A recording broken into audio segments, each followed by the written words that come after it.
لله والصلاة والسلام على أشرف المرسلين وعلى آله وصحبه أجمعين أما بعد. പ്രിയപ്പെട്ട ഉസ്താദുമാരെ, സ്റ്റാലിൻ സുഹൃത്തുക്കളെ, നാം ഇന്ന് ഒരുമിച്ചതുപോലെ എത്തുമ്പോൾ അല്ലാഹു തആലയുടെ സുഖലോക ജന്നാത്തിൽ നമ്മളെ എല്ലാവരെയും ഒരുമിച്ച് കൊണ്ടുമാറാകട്ടെ. ഞാൻ ഇന്ന് പറയാൻ പോകുന്ന വിഷയം നബി സല്ലല്ലാഹു അലൈഹി വസല്ലം തങ്ങളെ കുറിച്ചാണ്. തിരുനബിയോടുള്ള സ്നേഹത്തെക്കുറിച്ച് നിങ്ങളുടെ മുമ്പിൽ അല്പം പറയാനാണ് ഞാൻ ആഗ്രഹിക്കുന്നത്. അല്ലാഹു അനുഗ്രഹിക്കട്ടെ. ആമീൻ. സ്നേഹജനങ്ങളെ, സ്നേഹം എന്നത് ഒരു മാനസിക വ്യാപാരമാണ്.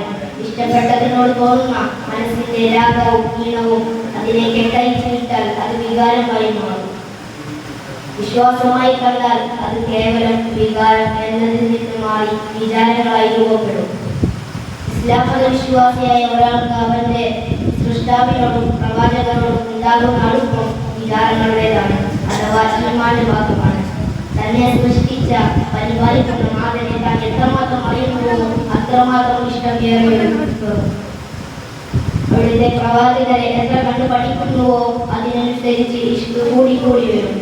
അതിരുകളില്ലാത്ത പാരാവാരമായി സ്നേഹം അനുഭവിക്കുമ്പോൾ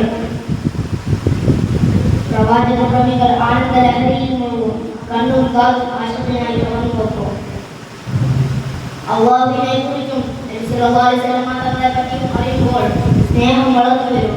അറിവുകൾ കൂടുതൽ വളർത്തിക്കൊണ്ടുവരുമ്പോൾ അത് അതിരുകളില്ലാത്ത ഉയരങ്ങളിലെത്തും. വിശ്വാസിക്ക് മറ്റൊരാളെക്കാളും അള്ളാഹുവിനോടും റസൂലിനോടും സ്നേഹം ഉണ്ടാക്കണമെന്ന് ഇസ്ലാമിന് നിർബന്ധമുണ്ട്.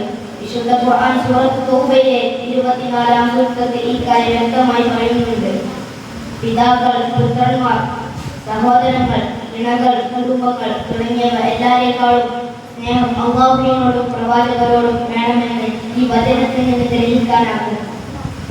പ്രവാചകൻ നബി സല്ലല്ലാഹു അലൈഹി വസല്ലം തങ്ങൾ തന്നെ പറഞ്ഞത് ശ്രദ്ധിക്കുക, നിങ്ങളിൽ ഒരാൾക്ക് തന്റെ സ്വന്തം ശരീരത്തെക്കാൾ ഞാൻ പ്രിയങ്കരനാകുമ്പോഴും അയാൾ വിശ്വാസിയാവുന്നില്ല. നോക്കൂ പ്രിയമുള്ളവരെ, നമ്മുടെ ദേഹത്ത് നമുക്ക് ഉണ്ടാകുന്നതിലുപരി സ്നേഹം പ്രവാചകരോട് വേണമെന്നാണ് തിരുദൂതർ നമ്മെ ഉണർത്തിയിരിക്കുന്നത്. തങ്ങൾ സ്നേഹിക്കാനുള്ള ഭാഗ്യം നമുക്ക് പെരുമാറാവട്ടെ. തങ്ങളെ സ്വപ്നത്തിൽ കാണാനുള്ള ഭാഗ്യം പെരുമാറാവട്ടെ. ഇത്രയും പറഞ്ഞുകൊണ്ട് വാക്കുകൾക്ക് ഞാൻ വിരാമം നൽകുന്നു. അസ്സലാമു അലൈക്കും വറഹ്മത്തുള്ളാഹി തആല വബറകാതുഹു.